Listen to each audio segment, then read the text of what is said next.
Hi hello welcome to Shiva studios.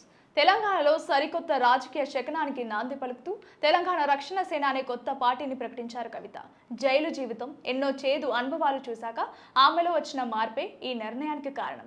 ఉద్యమ నేతగా కేసీఆర్ అంటే గౌరవం ఉందని, కానీ ముఖ్యమంత్రిగా, పార్టీ అధినేతగా కేసీఆర్తో తనలాంటి ఎంతో మందికి సమస్యలు వచ్చాయంటూ కవిత పేల్చిన బాంబు తెలంగాణ రాజకీయాల్లో మంటలు రేపుతోంది.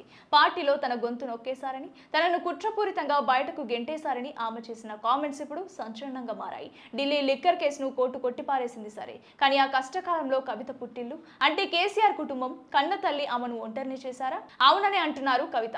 కష్టంలో ఉన్నప్పుడు కన్నవాళ్లు కాదు, అత్తగారి కుటుంబమే తనకు కొండంత అండగా నిలబడిందంటూ కవిత ఆవేదన వ్యక్తం చేశారు.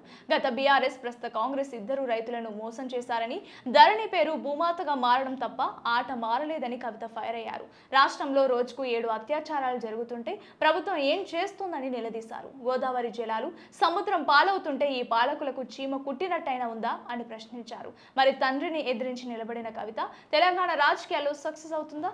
తెలంగాణ రక్షణ సేన తెలంగాణ భవిష్యత్తును మారుస్తుందా? కింద కామెంట్ చేయండి.